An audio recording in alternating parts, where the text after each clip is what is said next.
Buenas, ¿cómo andan? Ya estamos en vivo. Sé que van a haber gente en la cámara, si se ve bien. Eh,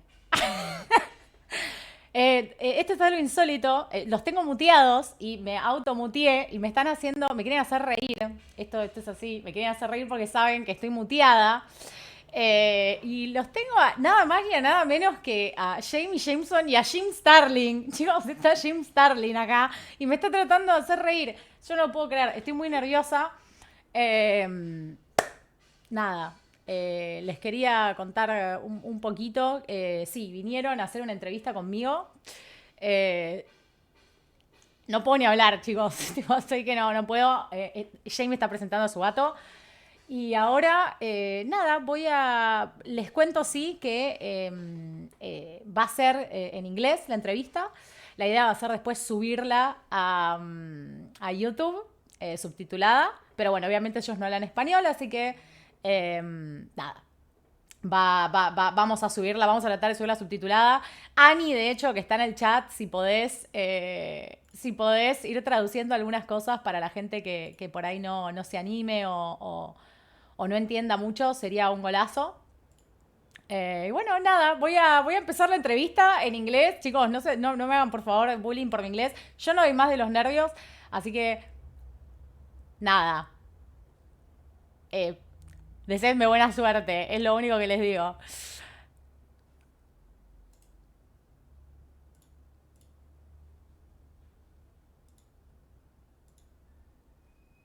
A ver.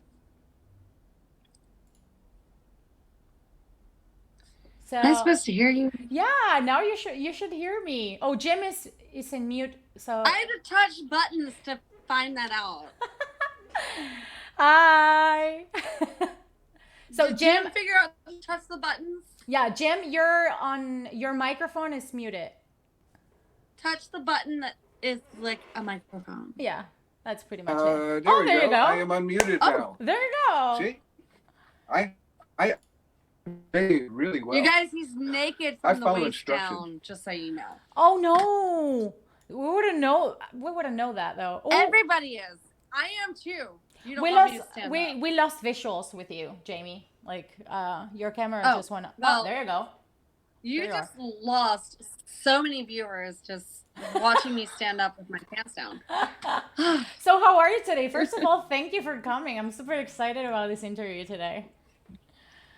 We're having lots of fun already. Well, you were trying to make me laugh. I was trying to be serious and to make a proper introduction, and you were trying to make. What was that thing that you were showing on camera? Mer. That's my alien. Oh, Let's see, find him there. He's got his tongue sticking out at you. He's rude fellow. I was trying not to laugh. I was trying to introduce Jamie and to introduce you. And well, Jamie brought her cat in. I thought it was only fair that I bring a monster in. Yeah, I saw him. I'm just jealous because you don't have a freuchen. Okay, he's just jealous because he met Victor Von Doom when he was a wee kitten before I had COVID, and he was already the size of a horse. He's big now. Okay, dude, he was not the size of a horse. He was the size of my hand. And he was so jealous because, like, I seriously gave all my attention to all the bad things that Victor tried to do. Like, everything Victor tried to do was bad. And I was like, do you want a cat? Do you want a cat? Do you want a cat? And there you go. And then you have a cat. Got jealous. No, now it's Jim's cat. Hello. Oh. Thank you, Jim. It's your cat. Well, you have a cat now. Cat. Wait, first of all, First of all, I own a cat that's 3,000 miles away. Cool. Oh, no litter box changing. That wasn't a good negotiation. Oh yeah, that's your job too. That wasn't a good negotiation. Not at all. No, okay. He lost. Not at all. He lost the bet. Not at all. It's your cat, but you cannot pet him. That's not a good negotiation. Oh well, Victor steals the phone every time we talk. If it's about work, he's like, "Put that stencil down there."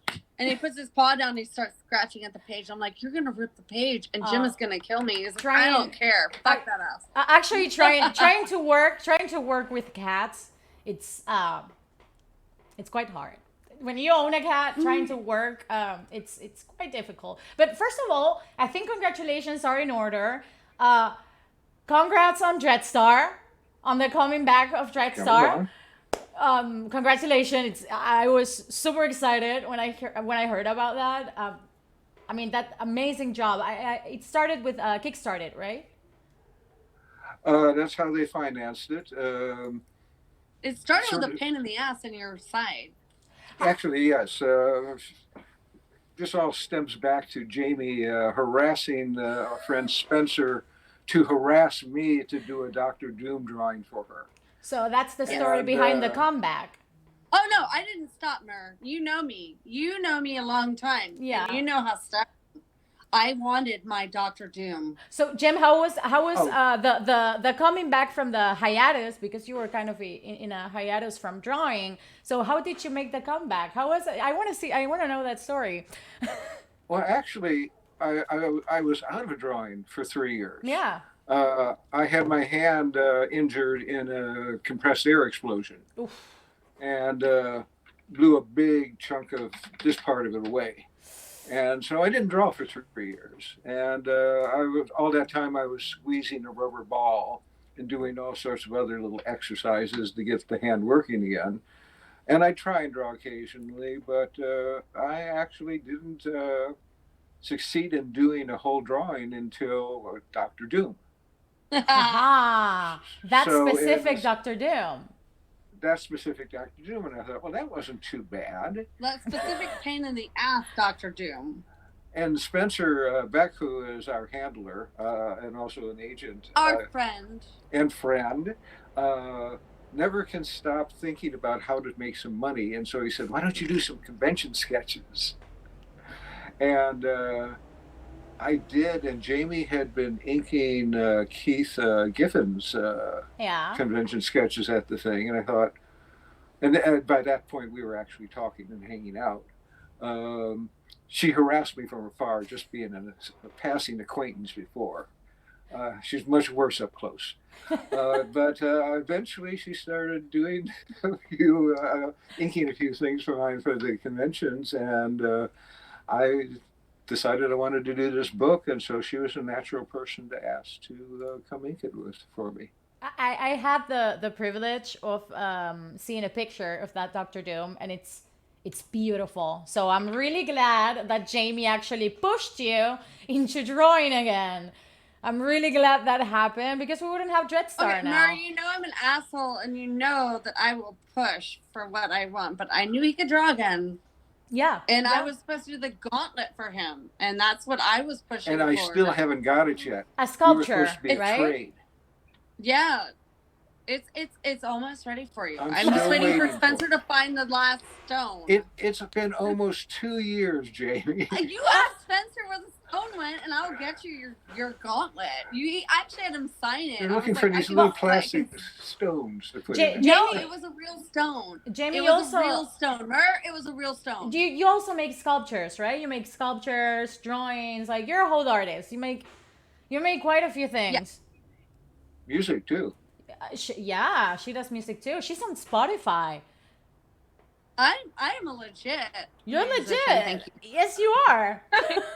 so is Mer, and when Mer and I go to the museums, we are scary. Remember running in the modern art museum here in Argentina? Oh, yeah. I remember running in in the museum, like crazy people. Yeah, I remember that.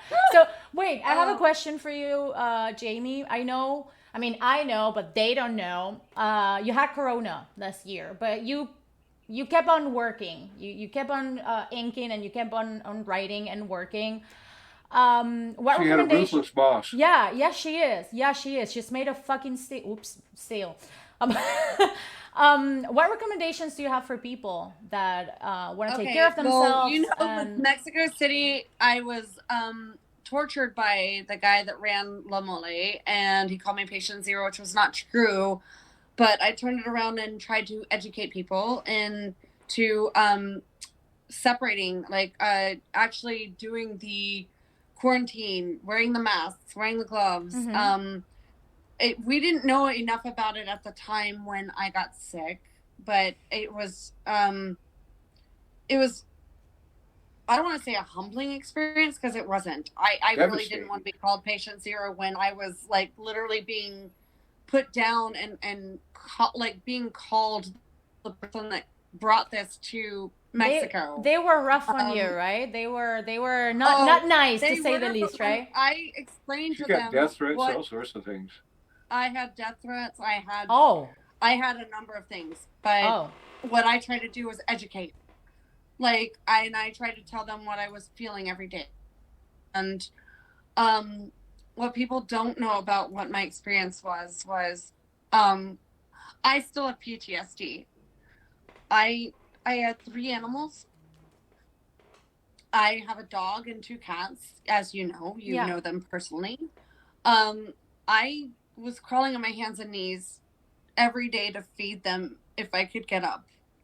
My hallway became a wee-wee pad for my dog, because why would I leave? I'm going to get somebody sick. Yeah. I couldn't scoop litter. I had the Uslins bring me cat litter.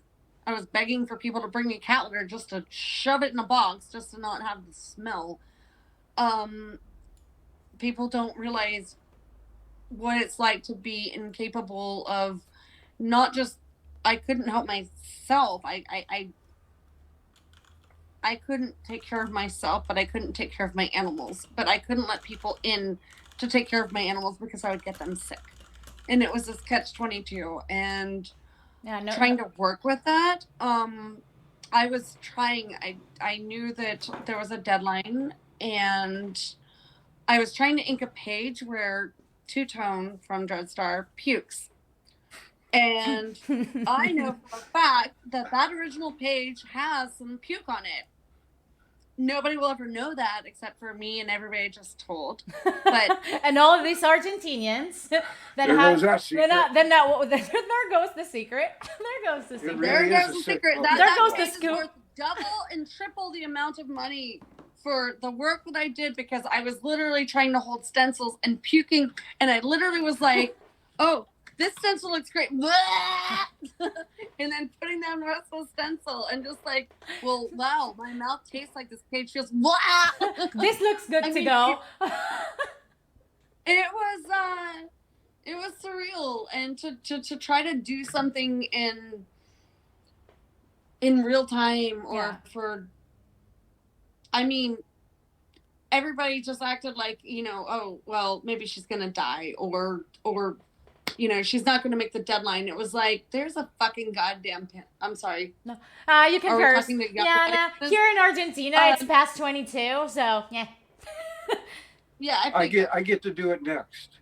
Yeah, you can. Yes, you can, Jam. You know we what? can curse. I'm going to save it for the right moment. Your anchor having it. You talk about how it was like to work with me. Yeah, I was working with someone. I mean, it must be hard, but she kept on working. She kept on drawing and inking. How was that experience for you on the other side? I mean, well, we were on the phone just about every day, and most days you were pretty there. But there were days where the aliens are coming. Your cat was talking to you. And I'd get the rundown on this, an hour rundown on this. And the fever. I'm not gonna get hallucinations. Am I? Yeah, I mean, I can only imagine the fever and the hallucinations that it causes. I mean, it's pretty. It's pretty shitty. There you go. I had mine now. It's pretty shitty. I can only imagine. But I mean, you're totally made up. He literally heard me saying that my cat was brought to me by alien, like he was a plant, and I either kept him or they took him back. And I was like, I hate him, but you can't have him back.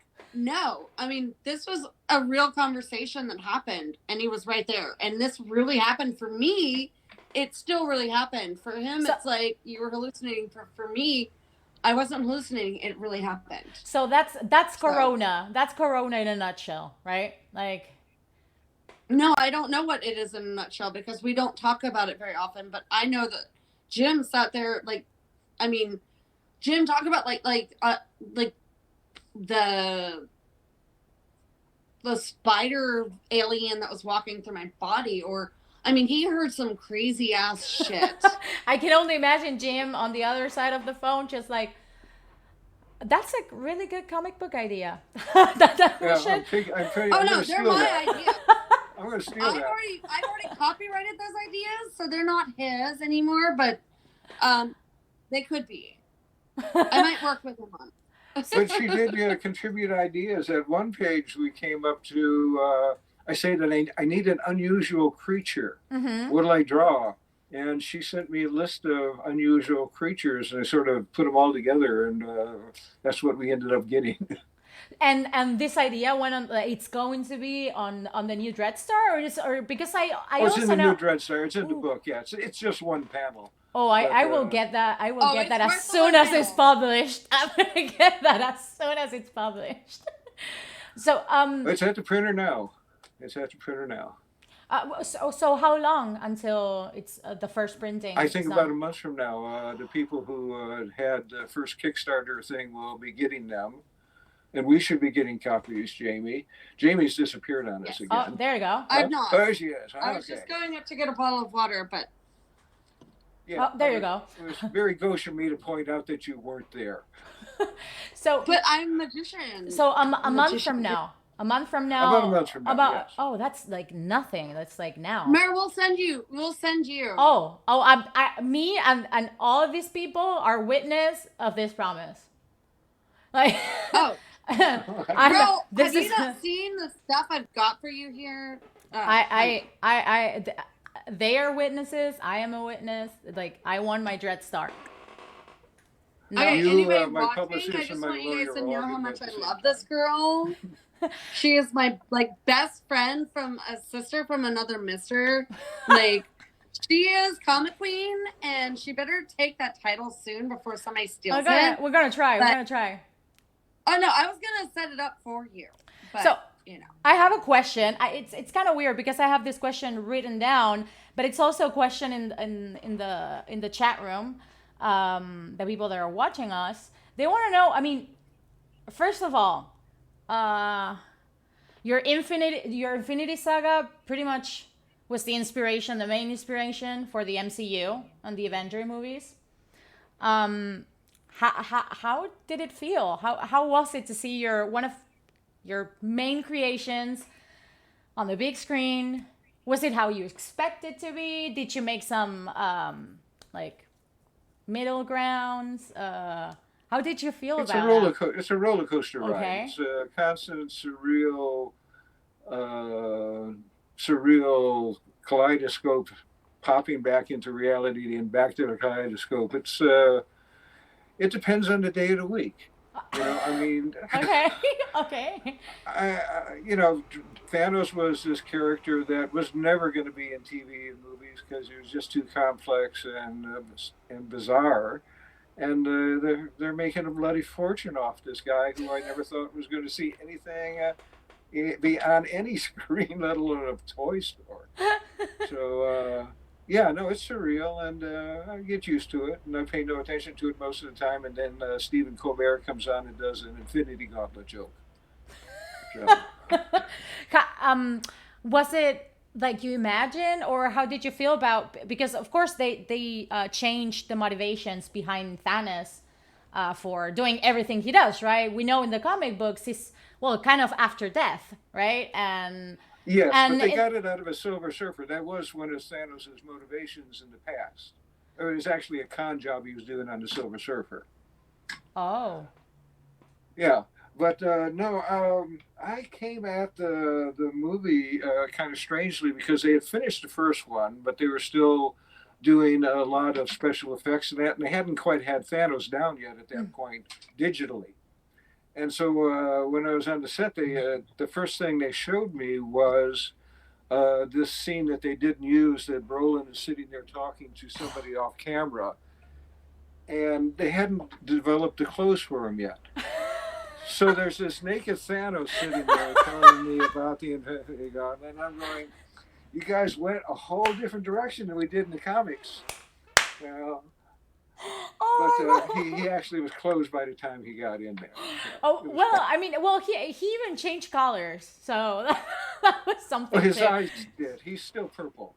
Yeah, but I mean, in the movies, he kind of changed colors too, like skin color. That was quite a Yeah, journey it got too. kind of He ashy had the near the yellowish end. color for a bit there. Yeah, it was quite a journey for us too when we were watching Avengers and everything, and the classic MCU post credit scene, and like you knew Thanos was coming, but you wouldn't know the color, right? Like it was kind of like how every other post credit scene was with Thanos. But I mean, were you satisfied? That's like the main question. Were you satisfied with the MCU Thanos, or?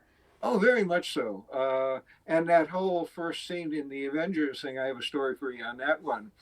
Uh, I went to see the first movie on a midnight show, and there were these two fellows behind me. One was a comic book fan, and one was a cartoon fan. And they talked all the way through the movie, which is fine because it was that kind of movie. But finally, Jesus. at the end credit comes up and Thanos shows up, the comic book fan goes, "It's Thanos," and the cartoon fan goes, "Who's Thanos?" No. And it's been like that ever since. How do you not know? No, And get there off was a my time when cinema. you didn't. There was a time not everybody knew who Thanos was. Well, I mean, It seems hard to believe now. right? That's true. That's true. I mean, the comparison between maybe the information that only comic book hard fans knew, and well, now like everyone knows Thanos now. Like everyone. Yeah, I'm My trying to convince parents. people that he was one of the original signers of the Declaration of Independence. I mean, it's a beautiful creation. Also, I mean, of course, Gamora. We also see Gamora in the MCU. Are you happy with her or? I think she's the closest to all the characters what she was in the comic books. Oh, oh, You that's a know, good input. yeah, I told Miss Altana that. I mean, I think she really did a nice, solid job on it. She's a straight man. She's the straight for all the cartoon characters. You know, so it's a tough one, but it's what she did in the comic book too. That's beautiful. That's beautiful. Well, I'm glad you're happy with with how it turned out on the big screen because I know it. Oh yeah, and Drax is even more fun. You Oh, know, Drax is like nothing that they did in the comic books or any place else. Batista and Gunn just created this terrific character there. yeah, But I gotta say, Gamora though, Gamora, like she just really, I mean, it's a complex character. And she had the humor, the dry humor, the just deadpan, like, you know, especially coming back as, oh, what are they thinking the COVID people? what? Was that thinking the COVID nurses? The It COVID. sounded like the hour of thinking. Oh, oh, you're breaking up a little bit. Wait. No, it Let just me. sounded like the hour of thinking the medical people. It just sounded like a lot of honks. So I just wanted to say thank you Oh, too. Oh, you oh, picking something up from one of us? oh, I No, didn't. no, yeah. Ask Mer. She knows I've got super hearing, but that was them thinking the nurses, right? No, not anymore. We don't do that anymore. They stopped. Mm. Yeah, I know. Well, That's shitty. I I'd know. still like to take a second to say thank you to everybody working in the medical industry that's helping people. We actually have Me one of too. our followers. It's he's I mean a male nurse. I don't know the word for that, but It's a nurse. yeah, a nurse. He works as a nurse, so sometimes he watches us even when he's working, like on the free time. So he's a huge fan of ours. I think he's not here now. Maybe he's working, but If he is I here, will tell him. hello, oh, nurse. Hello, nurse. Hello, nurse. So Jamie, I'm gonna ask you questions that I already know, but I want the people to know. So, how did your passion for drawing and inking begun? How did you begin with this journey? And most important of all, what you like the most, digital or traditional inking, and why? Okay. I didn't get this. I didn't plan on this. I just kind of fell into it. literally probably fell face first into it because I'm clumsy. I met people and it just led to, I've always been artistic, but I always ran businesses, and I was doing really good jobs running businesses and opening multi-businesses and really hating everyday life, but loving when I had gotten asked to help with a project or, you know, and it started with American Gods. Like, legitimately, if I was to say the first project I actually got recognition would be American Gods. And started traveling to the, like, I'm sorry, House on the Rock. Hello. That is a real place, and that is really cool. And taking the pictures of that, but finding my way into how I ink. I am not the pen and the ink like everybody else does. I have really been trying that, but it's not my way. I'm still finding my way, but I find my way with a brush. My traditional stuff is sculptures and paintings, and I think I am a million times better with a brush. So I am going my the ancient way of the brush. You feel more comfortable with a brush. It mimics the No, other I artistic things that you do. have more control with it, and I see people that do only like the inking on like digital inking. Yeah. And I don't understand that, because you don't have original art. You're literally doing it, like, it seems cheating to me. I'm not saying anything wrong with the people that do that, but it does seem kind of cheating to me, because I can sit there and put down any black line and just take away and strip it down, and I don't have an original thing to show. I mean, like, I actually take my time, and even if I put down a bad line, thank God there's white paint. That's all I can say. Sorry, Jim. There is white paint on some of the pages. Well, last time you were here, I remember you left me. Look, I'm gonna show them. I'm gonna show them to you, and I'm gonna show them to the people here. I don't even remember. Oh no! Yes, this pens. I'm gonna show you. This Microns. Yeah. Yes, I use those. These are, oh my God, I used the same pens that Jaime and Jim used. Oh my God. No, I mean, these were actually a gift from Jaime, because I was drawing at the time. I've just gotten them too. Like, they were my brand new pens. And you actually gave them to me, and you were like, no, just take it, because I can go to the States and I can buy new ones, and I'm gonna buy new ones. You don't get them here, and I have them with me all the time. Like, I have them literally on my desk, like, every day. So every time you need new pens, honey. Every time I doodle, those are gotta be dried up like an old vagina. Every time I doodle, every time I even then they're good for stuff though. This is on record.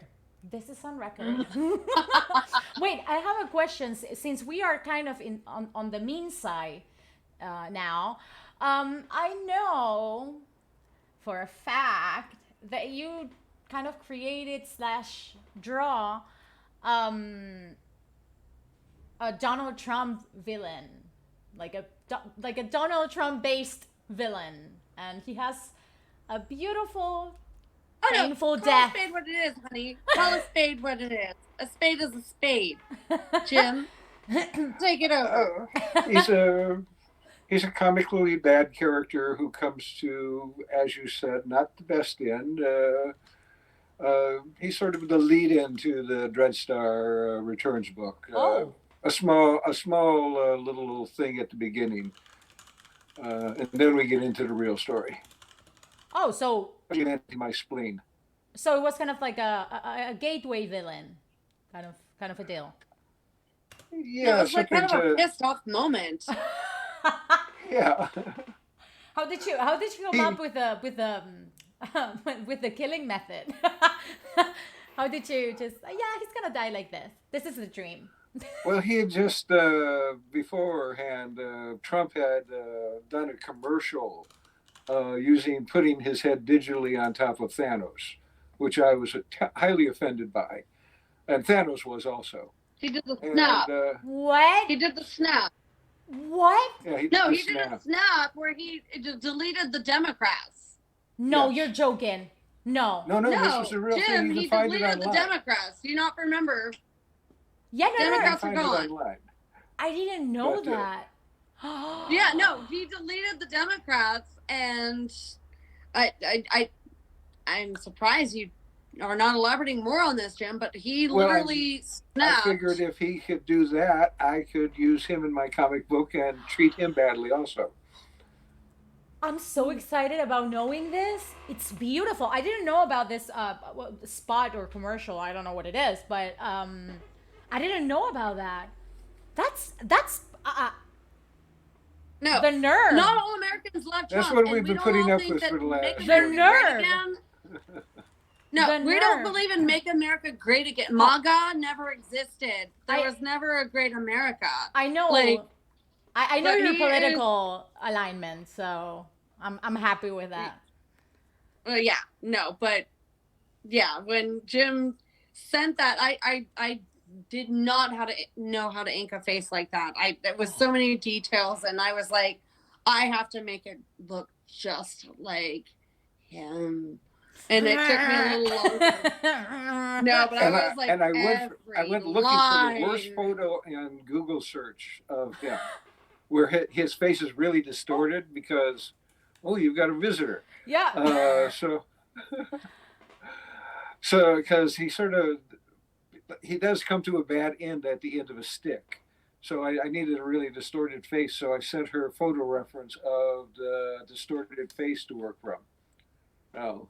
That's beautiful. It makes me so happy. And here's coming to the person that really doesn't ink and doesn't know what the hell she's doing. So I've got to make it, because I believe so much in what I'm about to post to him and like share publicly. I'm like, I have to learn to ink this face.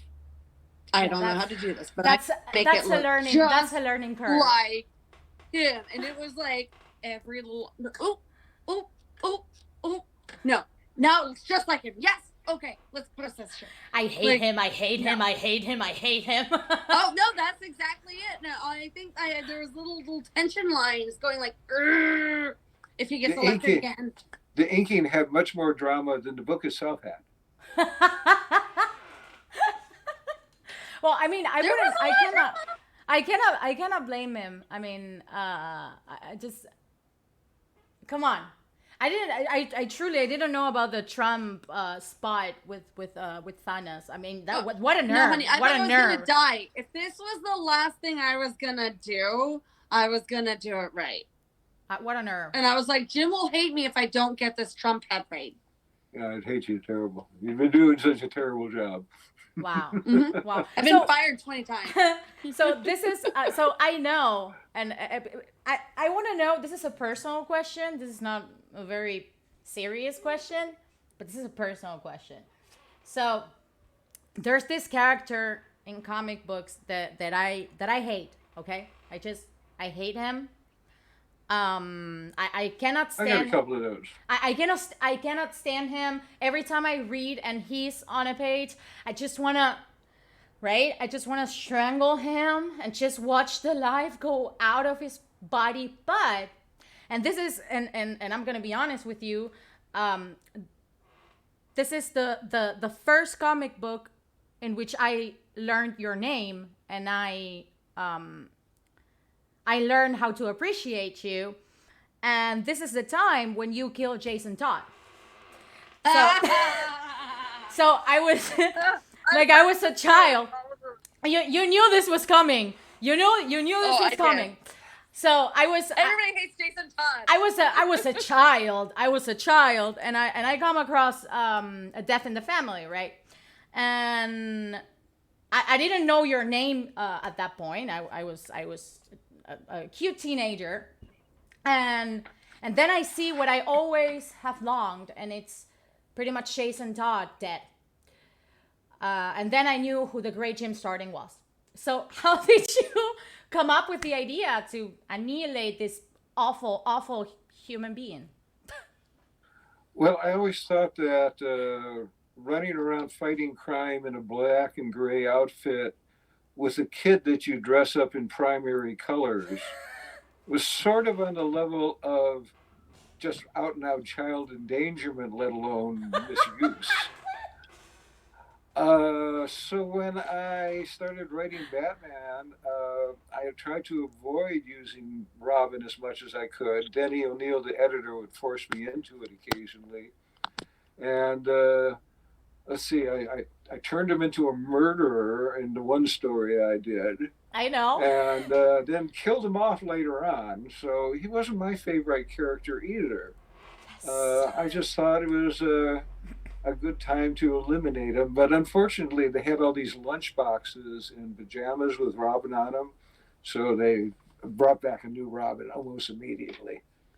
I mean, it was a good And time, I though. now lost all my work up in DC because of that. I mean, it was worth it. I mean, I can remember that metal rod going into his head, and it makes me happy, right? Like when I'm sad, when I'm blue, I just remember that When you're moment. sad, you think about a metal rod going into somebody's head. Well, Crowbar. Jason's thought, yeah, Jason thoughts, yeah, I hate him. I mean, how can you brag because you stole the Batmobile's Wheels. yeah, wheels? Thank you. Like, how, why, Tires. why would you brag about? I hate him. I hate him so much. Well, He he's was dead the and worst Robin resurrected, ever. so he, I mean, oh Jesus! But thank you for that. It was very nice of you. my pleasure. I did it for you. I'm gonna think that. I'm just gonna yeah. I'm gonna tell that story. Yeah, Jim Starlin did it for me. I'm gonna tell that story. Yeah. This death is dedicated to Mer. Oh, I'm gonna send you a comic book, and I want to write it. I want to read it now. Like, Okay. I want proof. I want proof. So Jim, she won't let up. You better do it now because you'll hear it every day.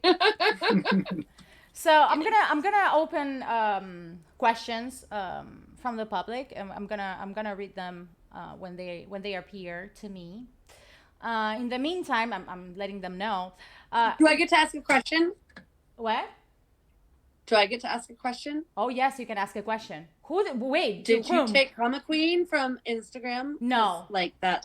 No, Oh, bitch. Oh, Do it. my cat, it's making a mess. Sorry. Loomis! So no, I didn't take the name. I know you want it to happen, but no. I wanted to happen. I did not.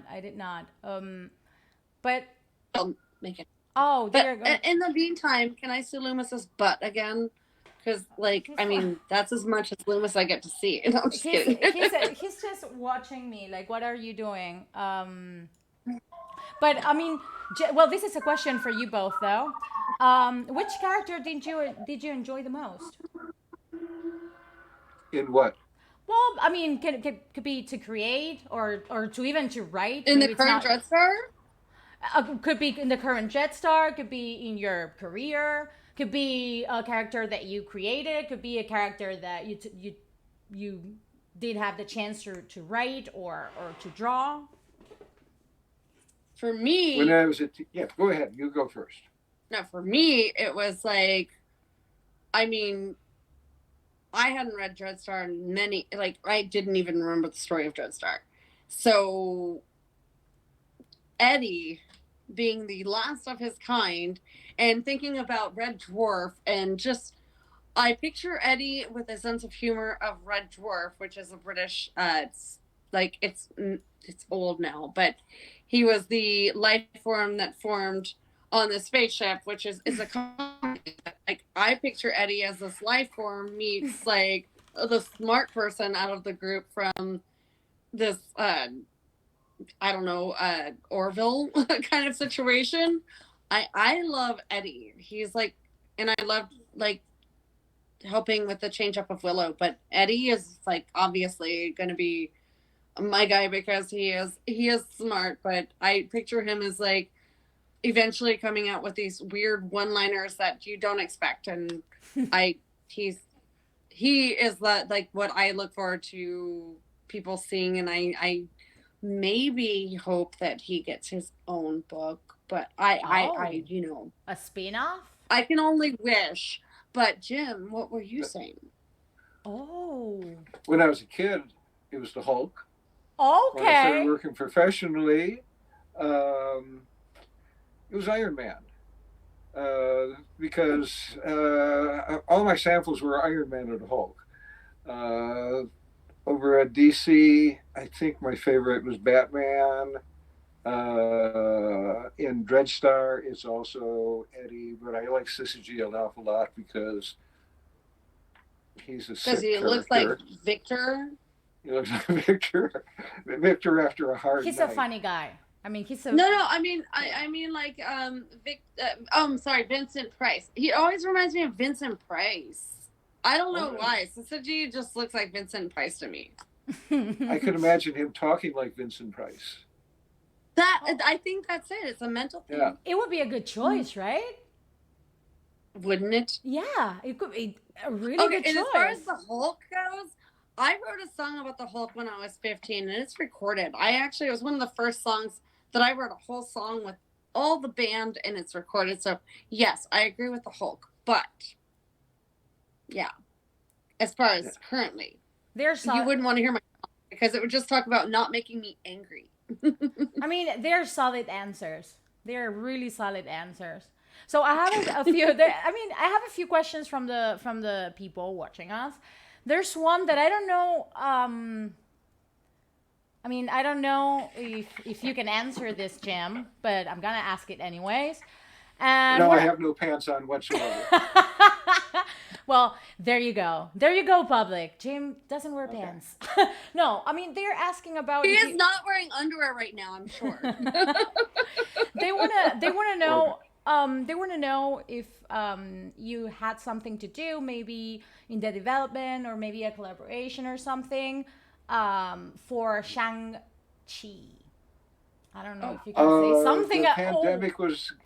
The pandemic was going on while they were shooting it, so there was no getting over. There's no cameo.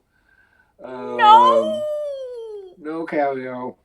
But we'll be going to the premiere, and we'll just see what happens after that.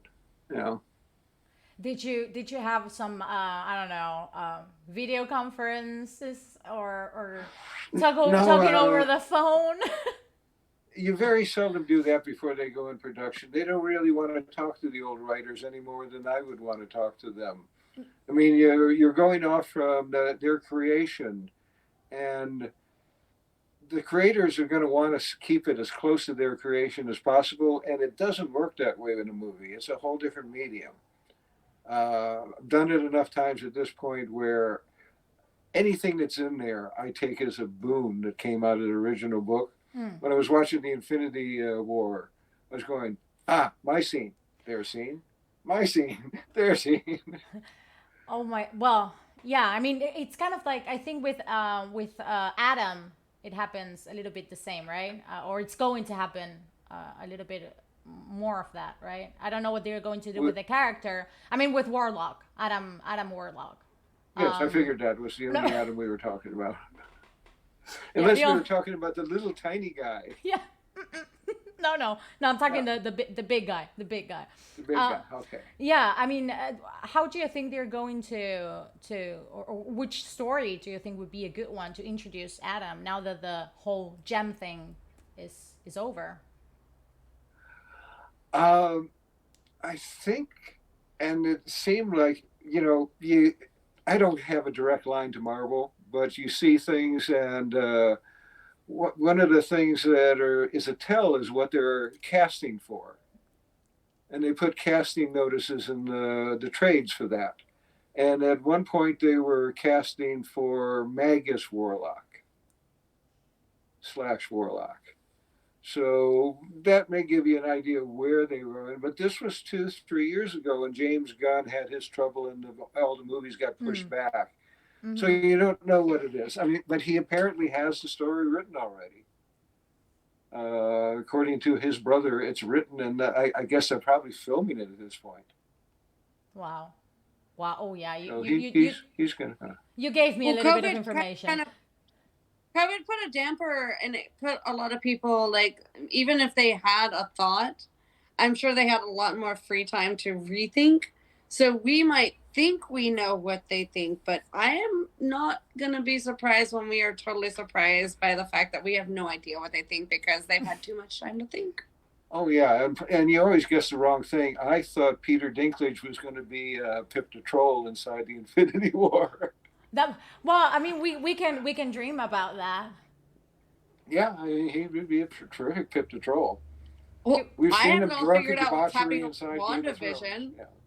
I was so sure about Mephisto, and we all were. We all were. Well, wait. I know you've seen. Let's go a little bit off the interview right now, but you brought it up. So, Jamie, I know you watch WandaVision. Jim, have you seen the series? Oh, we watched it together. Oh, what you think as fans? I think I can imagine, but what you think about as creators, as writers, as artists? What you think about the series? I thought it was the most innovative show I've seen in quite a while there. Yes. That whole situation comedy thing was, really off the wall, and I just loved that. And the way they blended it back into the Marvel universe, I think it was a very poignant, sad story at the end. You know?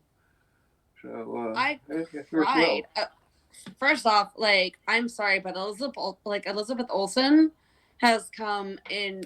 She has grown as an actor in incredibly many levels. Like, she was not there before, and she did this series, and she nailed it. She took it home, and she had me believing her character. Like, she is the Scarlet Witch. As far as I'm concerned, I will not look at another actress being her part. Like, she literally owned it. And I cried at the end. I was like, this is the saddest thing. And I know it's leading up to where she's going next, but I hated that for her. And I thought it was pretty ingenious to play with comedy, tug at your heartstrings, take away. Tug at your heartstrings some more. Let's bring some children in. Let's take away. That scene. Yeah.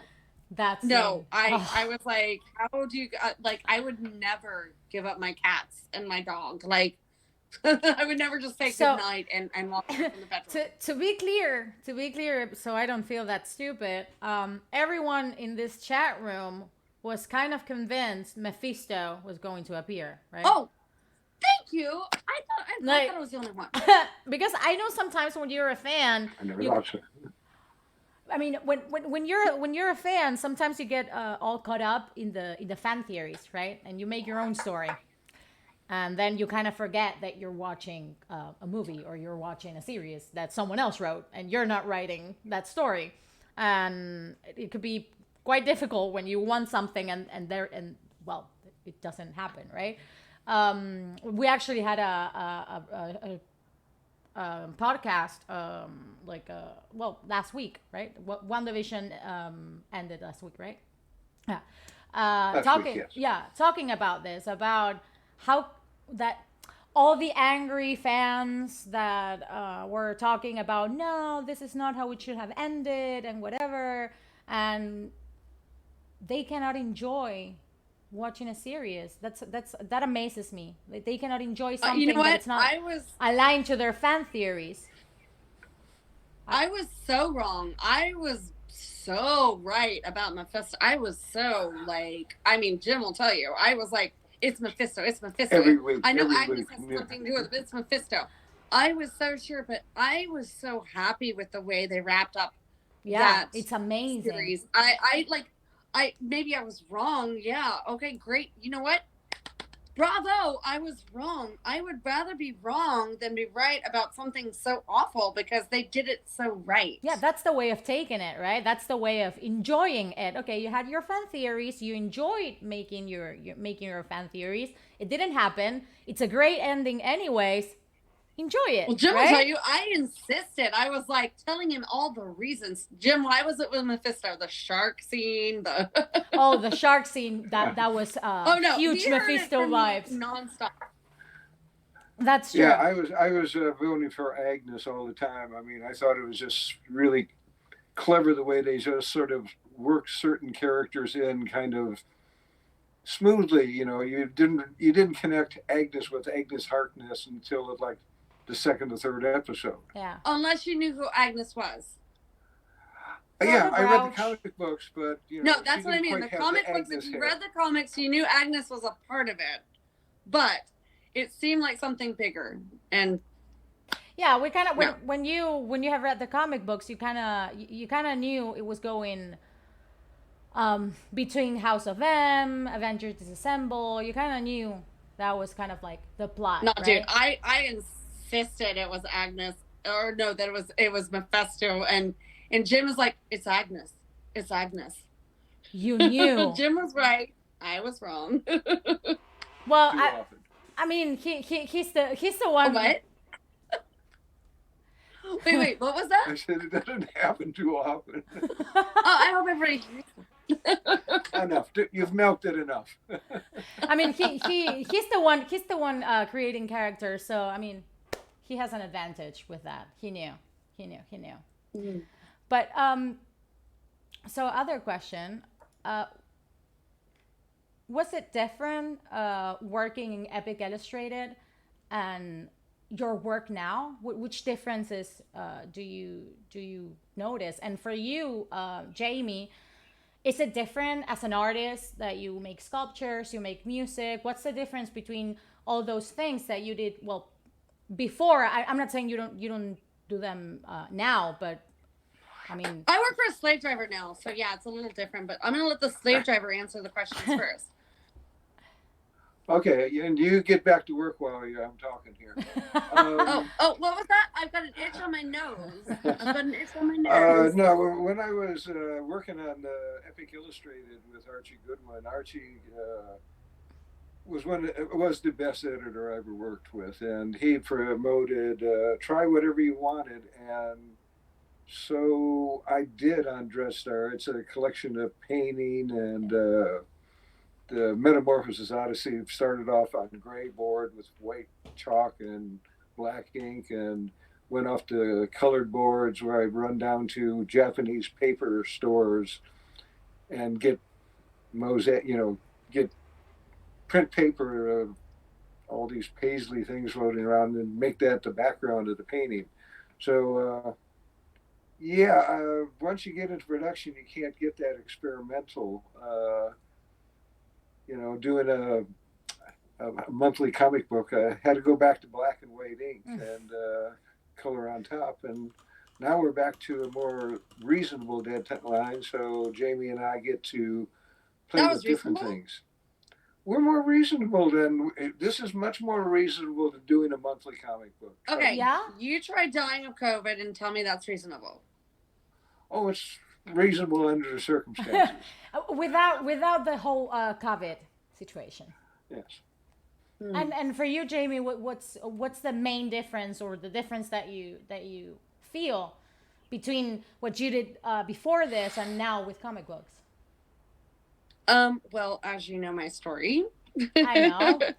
It started out with helping to set up, I could see the scenes, and I would set up the scenes. I would do the photography. I'd go to the places and get the actual place and shoot as it should be seen in a panel.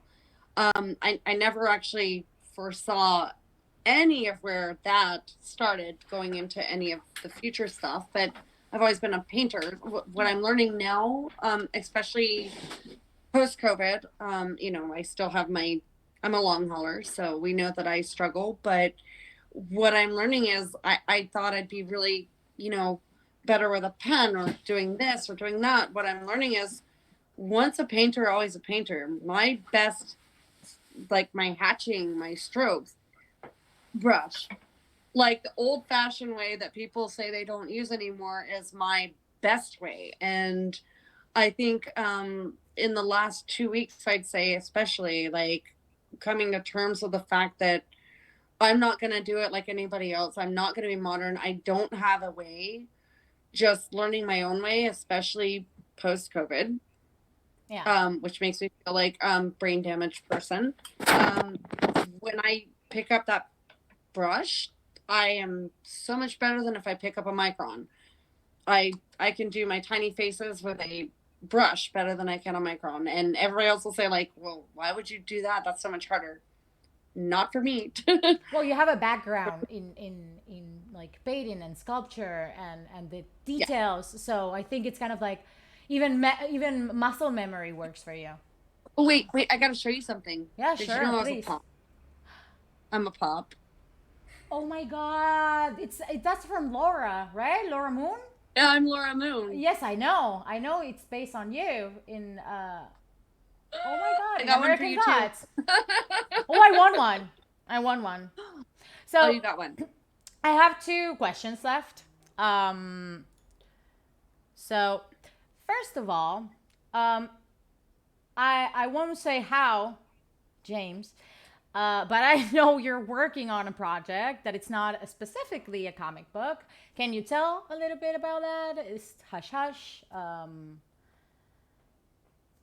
About the project with Jim, or about yeah. the project I'm working on the side? No. The project with Jim. Oh, and the one you're working on the side too. But I don't know if it's hush hush or you can say something. Well, Jim, I'm gonna let Jim take over the stuff that I'm doing with him, because it's ultimately our hush hush together. But I'm gonna let him lead the way with that, and then I'll talk about the one that is the hush hush on the other side. So, Okay, Jim? I'll be a little bit cryptic about this, but I don't think you're any more cryptic than I am. okay. Jamie and I are writing this one new series that Rags Morales is drawing. It's just bloody beautiful. He is an amazing artist. I'm just gonna shut down there and say, like, this guy is He's terrific artist, and he is an amazing artist. Yeah. Yes. And we are going to be doing this through Ominous, so it will be a Kickstarter project also. And so we'll be doing some previewing down the line. And I'm going to hold off on even saying what the name is just yet. No, well, I understand. I will be there. I will be on that Kickstarter. I will be there. Oh, you'll be on that Kickstarter, honey. In fact, I could see that holding that name was actually looking like it was causing you pain. Yes. Well, I mean, it is my people of Argentina whom I love, but I am going to make you guys sit and wait. But there's also more.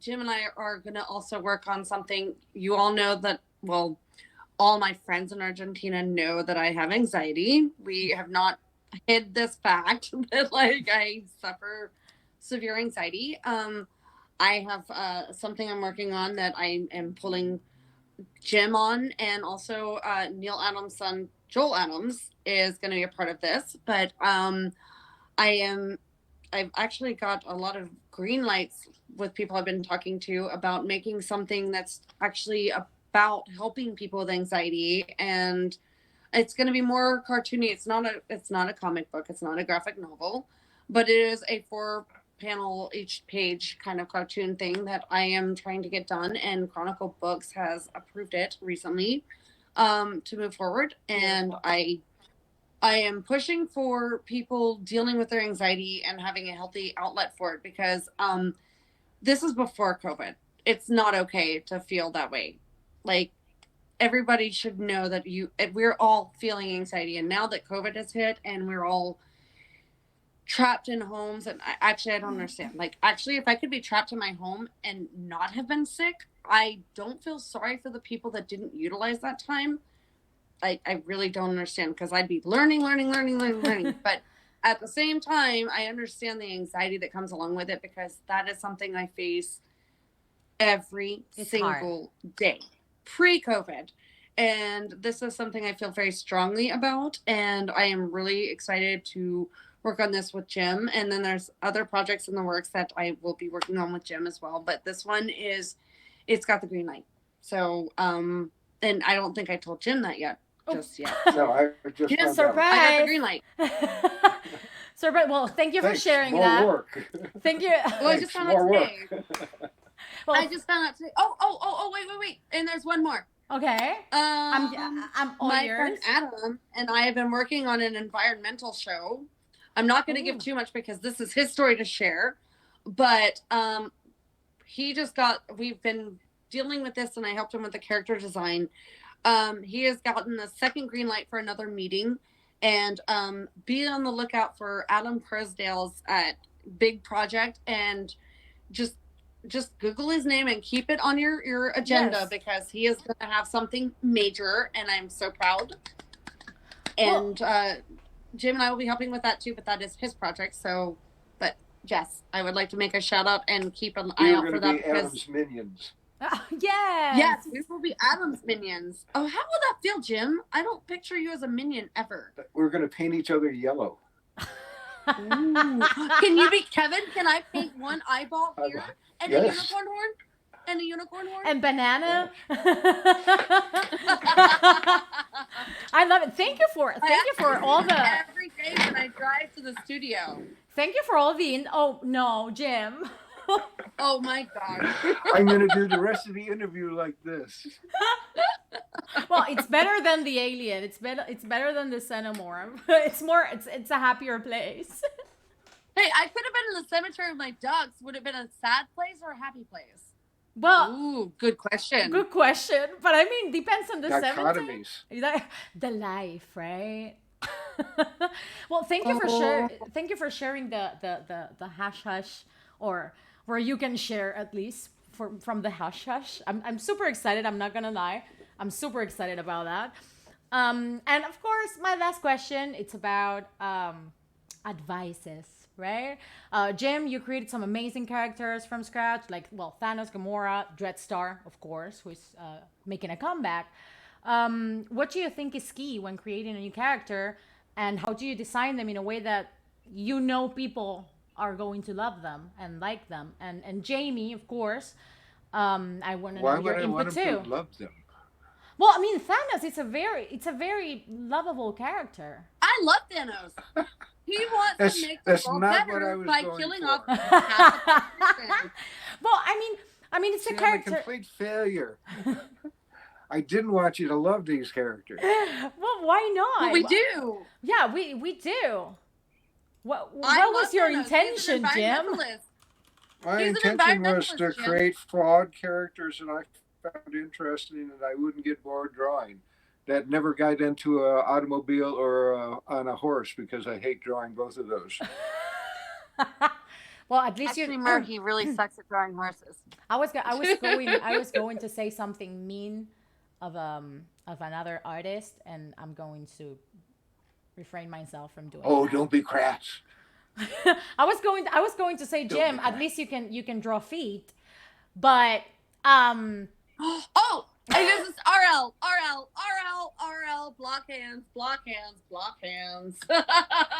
I mean, I'm not one of my favorite artists never drew feet. Jeff Jones, he would always have him drifting off into the mist because he hated drawing feet. Well, I mean, okay, we just did a cover. We just did a piece together, and there were feet involved. Totally. And I gotta tell you, feet and hands are so hard. Jim, I think the feet took the longest out of everything. Because I just sat there and I was like, I don't know what to do. But I like those three little lines you tossed in just above the toes. You liked? I like those. Oh, you can show you're. I mean, I'm not gonna make you show them, but if you keep talking about them, I'm gonna make you show them. I can show you. Yes, I'm super excited. In fact, you haven't seen this yet, have you, Jamie? Oh my God! You colored her? I was gonna color her. Oh my! I can't see it. Oh my God! Yeah. Do I even have it on the screen? Okay, I guess I get. Yes. Oh my God, that's beautiful. I couldn't get close enough to show you the three little lines above the toes. You're beautiful. Jim and I are a good team. You're a beautiful team. That was amazing. So, I mean, we're a good team. Beside from that, I mean, you say you didn't want to make characters that people love, but we empathize with those characters. We empathize with Thanos. We empathize with Gamora, Adam Warlock. Because we're all flawed. Yeah. Well, that's the advice. So the advice is make them fly. Nobody wants to do perfect characters. You want your characters to have pimples and neuroses. I mean, they're more interesting that way. The bad guys are always a much more interesting person. Yeah. I mean, hello, Dr. Doom is my cat. Yeah. Yes, exactly. And it's the bad boys who get the girls. Go somewhere. Victor was supposed to go anywhere but with me. Remember, Mer? Please, somebody take this cat. Why will nobody take this cat? Please, somebody take. Do you want a cat? Do you want a cat? Do you want a cat? Over and over and over again. My most flawed pet ever. And that's into one of my favorite things. And that's Dr. Jim. So I mean, Jim. Let me be clear on this. So you're saying that we should create villains. That's your answer. Or not perfect heroes. Your hero doesn't have to be going in a straight line. I mean, that's the beauty of Spider-Man. Yeah. He was this insecure teenager. Yes. Dr. Doom is part of the Fantastic Four, whether you want to admit it or not. I mean, he was the ultimate bad guy, but at the end of the day, he was the ultimate savior every time. He is not bad. He is just really messed up. Occasionally, it's a good word for that. Yeah. Yes. So characters occasionally a good guy. Yeah, characters that are not perfect. They shouldn't be. Yeah. I'm sorry. I agree. I mean, I love. You know how much I love Spider-Man. Is my favorite. I guess if I have to pick a hero, Spider-Man is my favorite hero. Yeah. But like, the thing I like the most about him is that he was just so human and so flawed and so. He made so insecure. Many mistakes. Yes. I could relate to him. Yes. I could relate to his insecurity. I could relate to his I'm trying to fit in the normal world. I don't fit in. I'm a nerd. In everyday life, he was like the nerdiest guy, and he was super smart. And looking back, if I was in high school now and I thought that I met the real Spider-Man, I wouldn't have looked for the cool kid. I would look for Spider-Man. Yes, for Peter Parker. Yes, totally. Exactly. Yeah. Well, actually, I mean, I don't want to be a cliche, but one of my favorite Superman stories is Red Sun.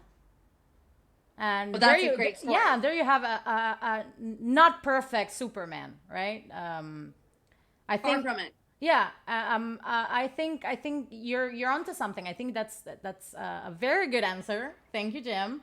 What you think about that, Jamie? You think the same? You think that's a good advice for creating new characters? Well, I know that I'm creating characters with Jim. My own stories that I've had in my head, and they are all flawed. I mean, if they didn't have flaws, they wouldn't have character. Yeah. And if you don't have a reason to, I think we bond with the flaws of characters. I think we actually imprint ourselves onto what we see in characters. And when we see that they're not perfect, when we see that, I'm sorry, but Deadpool, hello, he is not a hero, but he's not bad. He is a merc. I mean, he is the worst merc. He screws up all the time, but we can't help but love him because he is so messed up. Yeah. And I can't help but to I mean, sorry, Jim, but when I was sick, I had a Deadpool fuzzy blanket that was getting me through all of it, and I was just sleeping with Deadpool every night. And I know that's very sexy. What did I do about that? What did I do about that? He sent me Thanos. Go ahead. Talk about the Thanos blanket. No, you must tell the Thanos story.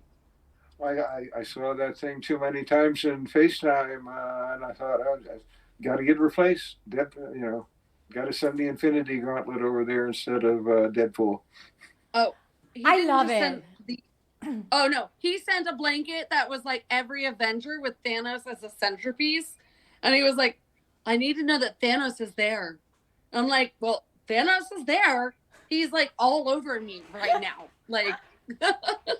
How suggestive. Let's replace Deadpool. Who needs Deadpool? Let's get Thanos. Oh no, he did not want to ever see Deadpool again. It was like no tacos or chimichurris. I want to see Thanos. Well, I mean, but it actually maybe Thanos maybe helped in the getting better even more. Well, you were pretty cured by the time you had Thanos show up. I still had some flare-ups, but I feel occasional like relapse, but you were pretty much on the way to recovery. You were feeling better. Yeah. I wasn't going okay. to send you. I I'm wasn't going gonna to send you say, to like, Thanos I don't while want you to were in say the. feeling better because as a long hauler, that's negative connotation. I will say I was on my way to better, but not necessarily feeling better and understanding better. Yeah. But when I Understanding thought better is a better when word. you were at death's door, I would have thought sending you a Thanos blanket might be a little bit overmuch. Yeah, he did Such see a me at death's door. comprehensive So did you, character. sir. Y'all all saw me at death's door. We all know this. Well, I mean, I wanna thank you for having this interview with me. I'm really grateful for this. I was super excited.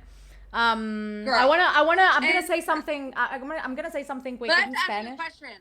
Why is your screensaver a Pokemon and why is it a Jigglypuff? Well, you know this question. You know this question. This answer. Let's say. I'm Jigglypuff. No, I you're am. not Jigglypuff. I am. No, I am since Jigglypuff. when? Yeah, I am Jigglypuff. Oh, okay. Like I sing and I get mad and I sleep. That's me. Like. But I'm Eevee. In a nutshell. You're But more I'm like Eevee. You're Eevee. I know that. But I'm Jigglypuff. I mean, I'm like I cannot like I sleep all the time. I sing, and when people sleep on me, I get mad. That's me in a fucking nutshell. I mean, I got a shiny Jigglypuff for you. She's cranky and she sings. That's me. I've got a shiny for you. I've been saving her. Oh, I want it in my Pokemon. Oh, it's yours. It's named Mer. I love it. I glazed over about 60 seconds ago. Oh, no. He doesn't you don't play understand Pokemon. the severity. No. Ask Mer when we went there, and I was like, "There's an event. There's an event. We have to catch Pokemon. Yeah. We have to we're gonna lure up this place." And I was like catching South American Pokemon to bring home. That's we were true. like luring up the areas, and then our friend says, "Like." I was like, "Do you want an American Pokemon?" And he was like, "I want." Oh my god, I forgot what it was. A Weezing. And I was like, he didn't really want it, but it took all my Stardust. And I was like, I can give you a Tauros, which you can only get in America. Yeah, I have American Pokemons in my phone. Oh yeah, no, you do. But I was just like, you didn't really want a Weezing? We just wasted like 300,000 Stardust for a Weezing? And you didn't even care? See, Jim? Pokemon is everywhere. Oh yeah, it's everywhere. Apparently. Here it's a big deal too. Yeah, it's everywhere, Jam. I'm sorry, you cannot get out of it. I'm so sorry for you. And you There's got no spray I can use against it. Well, maybe deodorant. Deodorant. Yeah, yeah. I mean, yeah. We don't Pokemon bait funds enough. are a smelly lot. Is that Yeah, what we you're don't saying? bait enough. Okay. I wanna thank To you. the level of industrial hazard. No, not that much. I think. Oh, no, wait. I've got a story for you. Okay, so I'm walking down and I just started playing Pokemon. And I'm going down to Long Beach and I'm walking down and there's the benches. I showed you, Mer, where those benches were. Yeah. And I'm just walking down. And I swear to God, I am like, oh, I just keep walking. I'm about to catch this Pokemon. And I walk straight up into, like, Billy Tucci is texting and Deb Tucci are texting and Thierry, or like Frank Thierry. And I'm about to meet Frank Thierry and we're supposed to meet for dinner. But I just keep walking and there's this metal bench. And I hit the metal bench and I go flying over. And I'm wearing exactly these jeans, actually. See this hole? This hole wasn't this big before that happened. I go flying over the bench and I'm like, did I catch it? It was a shiny. And of course, I need to know that I caught the shiny. That's what Pokemon does to you. What the hell happened to you, Pokemon? That's what Pokemon does to you. That's what Pokemon Frank does to you. Thierry and Billy Tucci, like, we don't want to hear anymore. They turned their backs to me, and I was like, I literally been playing for a week, and I literally hurt myself and was walking Oh yeah, 3 weeks worth of pain. But it was You're always wondering where these bruises come from, as if it wasn't Playing obvious. Playing Pokemon. Yeah. All the way playing Pokemon.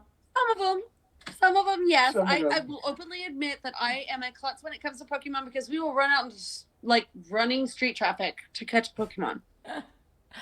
Oh my God! You know it, I Mer. mean, yeah. I mean, you need to teach. You need to teach the noble ways of Pokemon to Jim. You need to just make him know create the a noble monster. ways. You already created Thanos. What if I create a Thanos monster of Pokemons? I don't think so. I'm gonna keep this our secret, Mer. Hi, Yeah, Loomis. that's a good answer. That's a very good answer. Yeah. You wouldn't want half of your Pokemons disappearing at any one moment, would you? You'd steal them all, wouldn't you? Oh! You would snap my Pokemons? Oh my God, Mer, did you see that? Yeah, I'm evil. gonna go to court. I want to state that I'm gonna go to court, and I'm gonna say that Jim disappeared half of your Pokemons. I'm going to do get that. muted any moment now. Oh Well, my I told God. you I was saving for this. Well, I think that's really fucked up. He's like, I've been saving all my Stardust for this. Snap. Mwah. There you go. That's your Pokemon. Oh. Thank you very much for coming, and I'm super glad that you agreed to this interview with me. I was super excited all week. I was super nervous. I'm gonna forget how to speak English. Okay, so I'm gonna stop you right there. Like, one of my best friends lives across the world in Argentina, and she's gonna be nervous about this. Yes, I was super nervous. Thank you, Jamie. Okay, Thank anybody you, that's Jim. not following this girl right now better follow her right now because she's gonna be huge, and her name is gonna be Comma Queen. I hope. And she's, oh no, I'm gonna make it happen, and she's Comma Queen, and Latin bitches, you better Comma follow Queen. her. And that's Loomis in the background. Yeah. And Loomis is a wizard, just like my girl cat is. So Yeah, he's really watching watch the bug. out. A bug actually entered my house, and he's just like watching it. Like he's gonna make a mess. Loomis, he's gonna be in the refrigerator in a minute. Yeah, that's true.